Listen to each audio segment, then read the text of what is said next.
So we're gonna check out the video, guys. Today's video is gonna be visit Austria. I screwed it up earlier and I said Australia, but this changes things.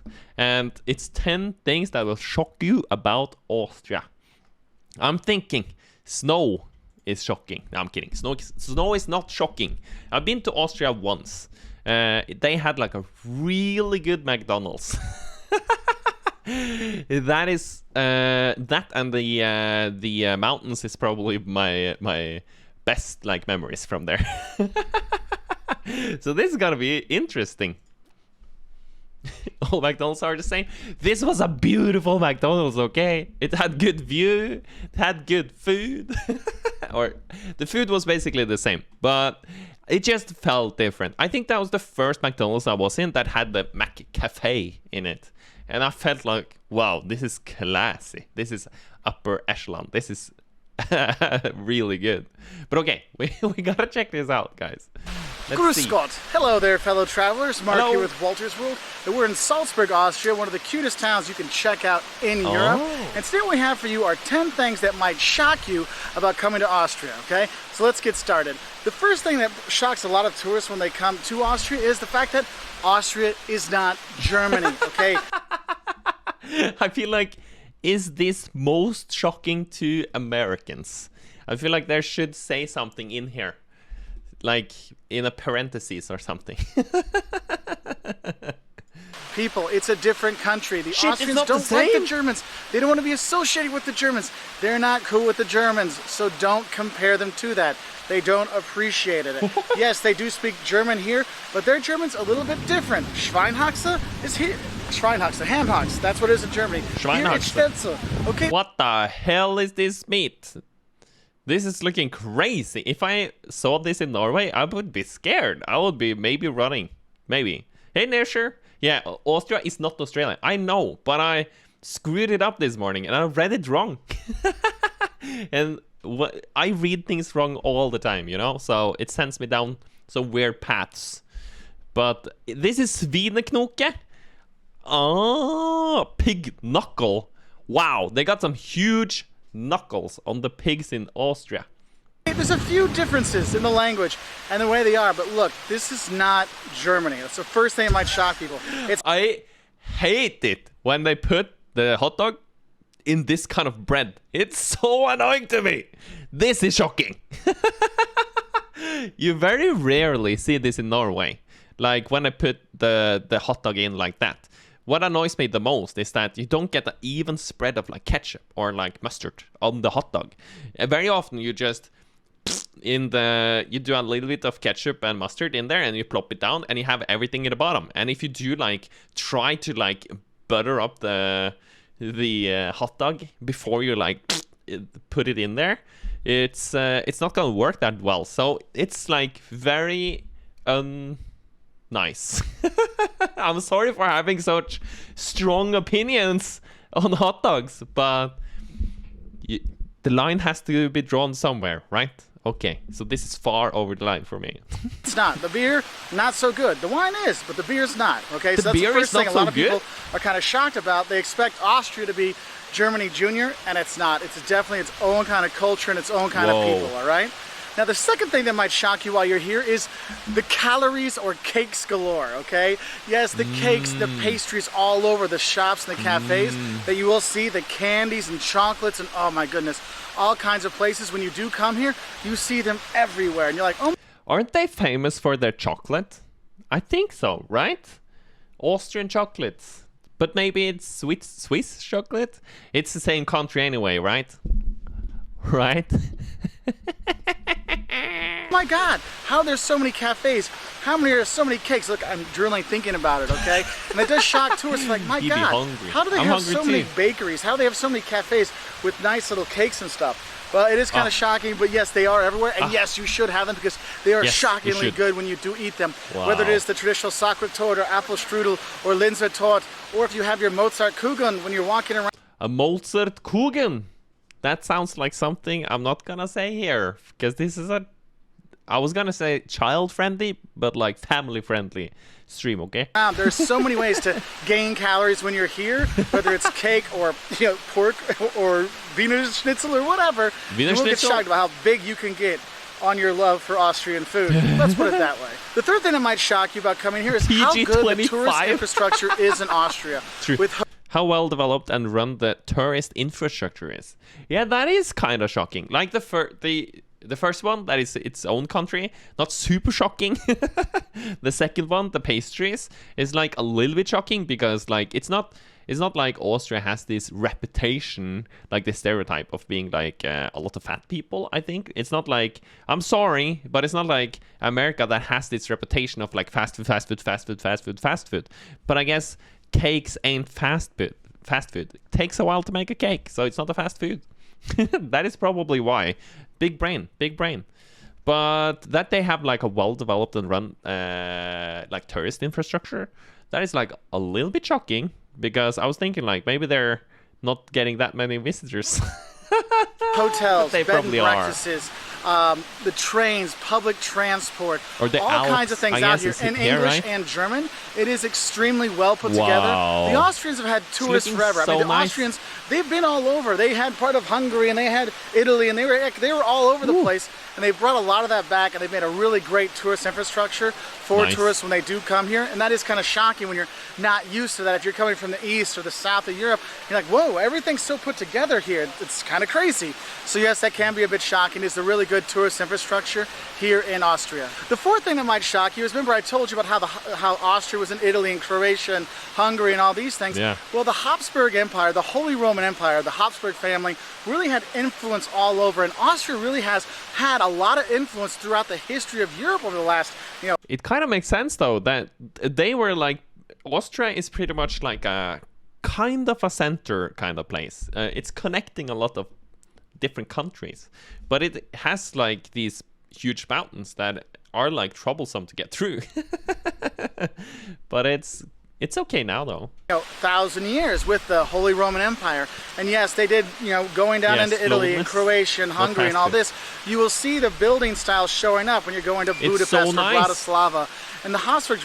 This is my dream house. I think I want to have one of those houses. Please, can someone just like donate $250 million or something, and we can get this happening. It looks like it has more than 3 bedrooms. So it's really nice. Really did influence a lot of Europe, and nice you might be surprised. A tiny country like Austria really did have a lot of That is my outhouse, Spiritless. I wonder what your house looks like.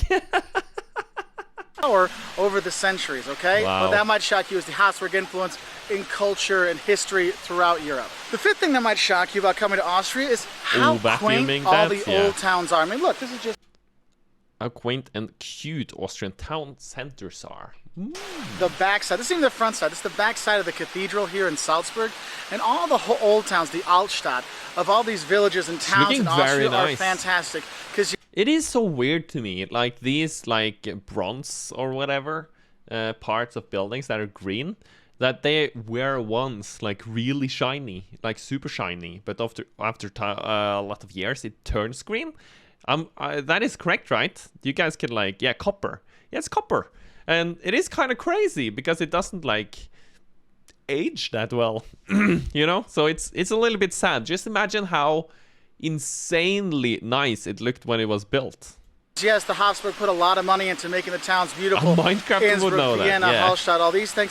And you have all these great towns and historic districts out there, and they've done a very great job of keeping it historic. Yeah, okay? And that kind of shocks you, is that you can go to pretty much any village in Austria. That is so nice. Like, look how nice this building are.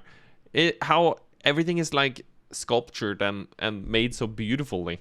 It is insane. Like, I do like modern architecture and like art and stuff like that, but I feel like in the old days they took their time and they were like really they really like expressed themselves, like really, and it's so nice. Wow, this is really pretty.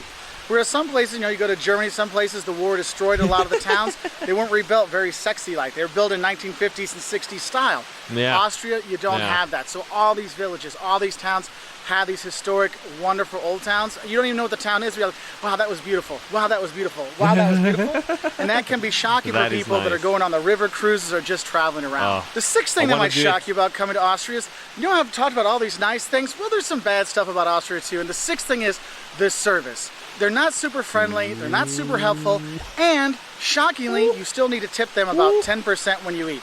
So, if you're going out to restaurants or hotels, make sure you have your... Rude! Calling out the service like that. He probably, if it comes to Austria again, they're probably gonna be like in his food or something. Holy shit! But it's good to call them out. Maybe they can become better. Your exact questions, because if you ask exact questions, they will give you exact answers. Maybe not the most friendly or helpful, but they will give you a professional answer. The seventh thing that might shock people when they come here is how much Austrians love Austria. I mean, some people say they're almost nationalistic about their obsession with Austria, how we were once the most powerful land in the world and all this kind of stuff. And just know that if you're coming here, they love Austria. It might be shocking to you. They'll say, we have been neutral since 1955 and we're this. And you like 1955, such a long time. Wow. It's like, I've been showering yesterday. It's like, it's not that long. It's not that long ago. Holy moly. But, and it's kind of like, it's interesting and kind of crazy that they're just like living in the past a little bit there. Like, they should celebrate today. Today! We'll hear a lot more about Austrian history and culture and stuff like that while you're here than you will other places, which is fine, because what's cool for tourists is that national pride they do have means they have some of the best folk art museums, some of the best traditional museums here, city museums like here in Salzburg. If you go to Innsbruck and the Tyrol Folk Museum there, it's one of the best folk museums. They take, you know, houses from all over Tyrol and they put them into this museum, and it's fantastic. So yes, it can be a bit off-putting when you see how much they love themselves, but also for a tourist it really works out because you get some really great museums and really true history of the country. Yeah, it's like, if you don't love yourself, how are you gonna love somebody else? Give an amen! That is from RuPaul's Drag Race, though. In case you were wondering. Yeah, cheese-filled bratwurst. I can't stand cheese in sausage. That is not my cup of tea. It's not my cup of sausage. Good morning, Sir Jamo. Good morning. The eighth thing that might shock you when you come here is most people, when they think of Austria, they're like, okay, there's Vienna, which is, you know, this palace after palace after palace, and Salzburg with all this great stuff here. But actually the nature of Austria is beautiful, whether you go to the Alps by Innsbruck, or you're here by the lakes here in Salzburg, or you're going to the Wienerwald, the Vienna forest outside of Vienna. There's so much great nature here that you really need to get out of the cities. It's not just going to Vienna, Graz, Salzburg, Innsbruck, okay, I'm gone. Make sure you stop off and do some hiking or skiing or something like that, because it is great here. The ninth thing that might shock you about coming here is, again, remember, this isn't Germany, and lots of people come here and they think, well, I'm going to drink beer when I'm in Austria. Don't drink the beer in Austria. It's gross. Okay. Don't drink the beer in Austria. It's gross. It's actually pee, to be honest. It's pee. The waitresses are so rude that just pee in the glasses, and it's like, here you go. And as you can see, they haven't been drinking much water, those waitresses, because it's kind of yellow. Is it this bad with the beer in Austria? That is like a little bit shocking to me. Just a little bit. That is shocking. That is like shocking. Wow. Okay, Stiegel is okay and 𝗦cie is okay, but it's not going to Germany. It's not going to the Czech Republic. Here in Austria, what you should do is drink the wine. The white wine here is fantastic. Stick to that, you'll be just fine. And that is kind of shocking for people. They think, but they speak German, they should be drinking beer all the time. Nice okay, so stick to the wine. The wine's really good. And the 10th thing that might shock you is when you come to Austria, it is so easy to get cultured when you're here because there's so many museums, there's so many historic sites. I mean, there's like 5 Mozart sites here in Salzburg. I mean, granted, he was born here, but there's so many really cool culture things here that if you are a backpacker, you know, and you're like, I'm coming from Amsterdam and I'm smoking my dope and I'm doing these things, and I did my interlocking. That is me, though. I'm coming from Amsterdam. I got my weed. I'm gonna experience some things. That is me. But it's not me. I'm from Norway. got none of that weed, but I still want to explore the culture. Is there anything for me then here? Do you have to be like super like wasted to enjoy Austria? Spelunking and rafting, and now I'm in Salzburg. I'm in Austria, and now you really can get cultured with the museums, with the history, I want one and all of these those kind of things, the architecture. And it is really kind of cool, and that kind of shocks people when they think, wow, I've actually felt like I've grown culturally when I come to Austria. Anyway, those are 10 things I think might shock you about coming to Austria. If you want to learn more, 5 things you're going to love or hate about Austria, check us out at our website at 𝗦ciesworld.com. We're also on Twitter and Facebook, and we really appreciate your likes and subscriptions. And if you like videos like this, go down there and click that subscribe button so you can get more videos like this in your feed every week. Anyway. Already subscribed. There were some shocking things there. I did not think that their beer was this bad. I didn't know Austria was its own country. Kidding. That wasn't that shocking to me. But I understand that it can be shocking to some people because they pretty much look the same. Not to be rude, but like they speak German-ish. They're in the same continent. That is a lot of the same things, you know.